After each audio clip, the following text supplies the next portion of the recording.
প্রয়োজন অনুভব করে তখন কি তোর কাছে যায়? আমার মাকে কল দেয়, আমার মাকে ফোন দিয়ে বিরক্ত করে তোর বাবা।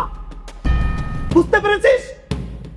শুধু তোদের মতো সন্তানদের কারণে অগণিত বাবা মা তাদের মনের কথাগুলো খুলে বলতে পারে না, বুকে চাপা কষ্ট নিয়ে বেঁচে থাকে। অবশেষে তারা কি করে জানিস? বাধ্য হয়ে পাপের পথটা বেছে নেয়। কবে বুঝবি তোরা? কবে বুঝবি? এখানে আমি তোদের বাচ্চাদের জন্য আসিনি, আমি এসেছি আমার মার জন্য। কারণ আমি চাই না আমার মা প্রতিনিয়ত পাপ করে জাহান্নামের দিকে চলে যাক। আমি আমার মাকে বাঁচাতে চাই। বাবা আমি রাজি। আসলে জানো কি বাবা, পাপের ভারে আমি ক্লান্ত হয়ে গেছি।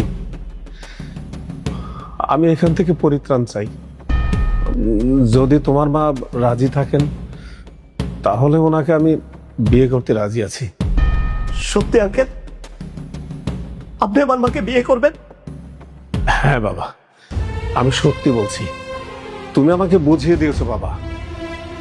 আসলে মানুষের চরিত্রের বিচার সমাজকে দিয়ে নয়, আল্লাহর বিধানকে দিয়ে করা উচিত। আমি সত্যি দুঃখিত আঙ্কেল। দেখেন আঙ্কেল, আপনার সাথে কোনো বেদবি করা আমার কোনো উদ্দেশ্য ছিল না। আমি শুধু এই হারামগুলোকে থামাতে চেয়েছিলাম। প্লিজ আমাকে ক্ষমা করবেন। না বাবা, তুমি কোনো ভুল করনি। ভুল তো করেছি আমি। তুমি যদি আজকে এখানে না আসতে আমি তো বুঝতেই পারতাম না কোনটা হালাল আর কোনটা হারাম। ভাইয়া, আমি আসলে বুঝতে পেরেছি আমার ভুলটা। আপনার মাকে আমার বাবার সাথে বিয়ে দেওয়ার ব্যবস্থা করেন। আমরা হালাল পথে চলতে চাই, হারাম পথে না। আমি আমি হালাল পথে চলতে চাই বাবা। হারাম পথে আর আমার ভালো লাগছে না বাবা। এটা অনেক মানসিক যন্ত্রণা, অনেক কষ্ট। আঙ্কেল, আমি যে আপনাকে কিভাবে ধন্যবাদ দেবো আমি জানি না। আপনাকেও ধন্যবাদ। আমি এখনই গিয়ে মাকে কথাটা বলবো।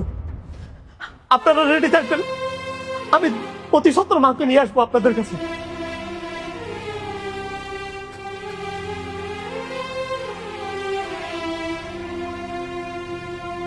বাবা, তোমাকে অনেক কষ্ট দিয়েছি আমরা না বুঝে। না রে বাবা, আমি কোনো কষ্ট পাইনি। আরে বাবা, তোদের সুখের জন্য আমি সবকিছু করেছি। আমাদেরকে ক্ষমা করে দেবো। না না,